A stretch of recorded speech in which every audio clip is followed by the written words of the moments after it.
So today's the 17th day of my knee surgery recovery. And I just wanted to touch on a few things that I couldn't concentrate and really think about before. So it's almost Thanksgiving.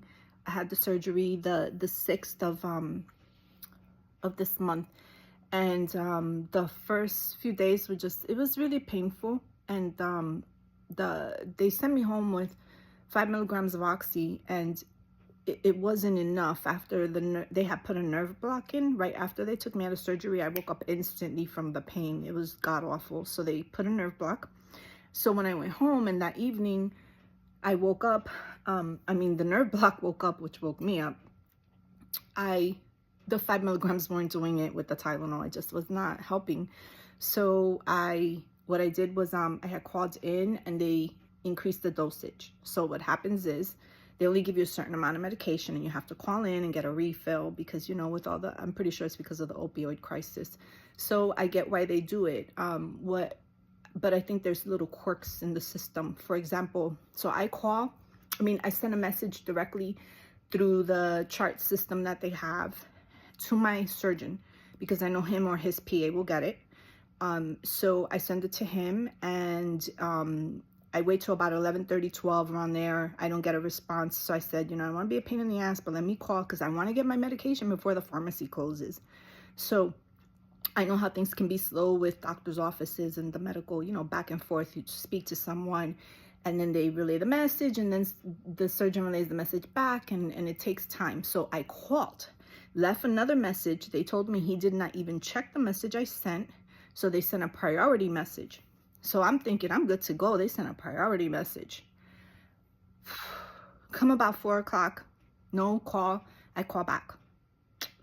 They tell me that there's no response. They haven't checked any of the messages. And they cannot give me any medication because it's after hours. So I went from 10 milligrams of oxycodone, and I was taking Tylenol and naproxen, to nothing. I had nothing, just Tylenol. It was one of the worst things I ever experienced. I was sweating. I was in just such pain. My body was overloaded. Plus the fibromyalgia is always there. I don't feel good to begin with. So I spoke to them about what happened, because then they sent me an anti-inflammatory. Again, left me without pain meds. So I had to call pain management, and they resolved everything in an hour and a half. Isn't that crazy? An hour and a half. So it was a really stressful experience. It was very painful. It could have been a much better recovery, I think, if things were done properly and there was better systems of communication.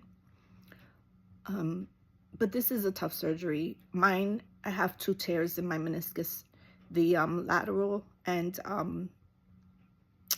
the horn of the oh my goodness, I forgot what the other one is, but it's the inner side and the outer side of the knee. I have tears towards each direction. So they did that, and then they did some other work. So I had extra stuff done, and I knew that was a possibility. I know it would be a tougher recovery, but that situation made it so much worse. It took everything out of whack once I had my pain pretty much controlled. And I was at least being able to rest. I couldn't sleep much, but I was resting. And when that happened, it took me like 2 to 3 days to get myself on track. And the funny thing is, today is day, like I said, day 17, and I have oxycodone left. And I've been tapering off, and I use it once a day. I use it at nighttime before bed. So I wasn't looking for pills, but that's how I felt. So that's another thing I wanted to observe about this situation is, it was like begging for medication. It didn't feel good to add to everything else. And another thing, I made some suggestions to them about the communication, and also simple things like, and I wish someone would have told me this, you need certain things like Tylenol and aspirin. I don't use aspirin.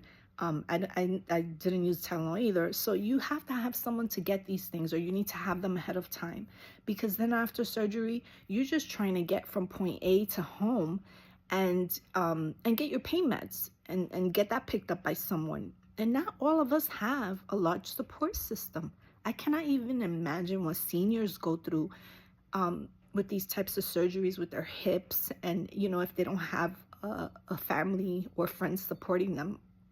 So definitely a lot to learn from this experience, and I'm gonna take what I can from it and try to create a little bit of change when it comes to how they are working this system. I don't know how I'm gonna do that yet, but we'll see how that works out.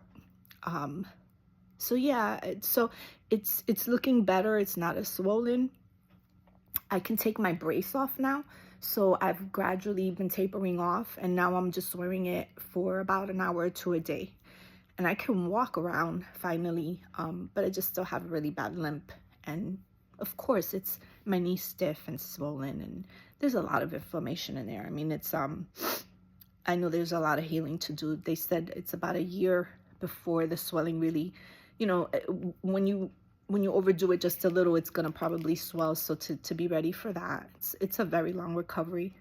I can tell because my leg is so weak, and the physical therapy is intense, but it feels good because it's good pain. It's like pain, but I'm gonna get better, and I'm gonna be walking around, and then I can jog or do whatever I want. Not me, I'm a walker, I don't jog.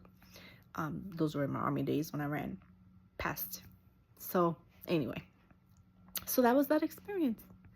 And if anyone has any questions, or if they're ever, God forbid, need surgery and arthroscopy on their knee for torn meniscus, I could talk to you about that. And listen to your body and listen to yourself. Be confident. And I know I question myself all the time. Are they going to think I'm calling for this? Or I don't want to be a pain in the ass and call again. Call again. Take care of you, because you're number one. And without you taking care of yourself, you can't do anything for anyone else. And that's the biggest lesson I've learned out of just being sick. Be blessed. Have a happy Thanksgiving. And thanks for listening.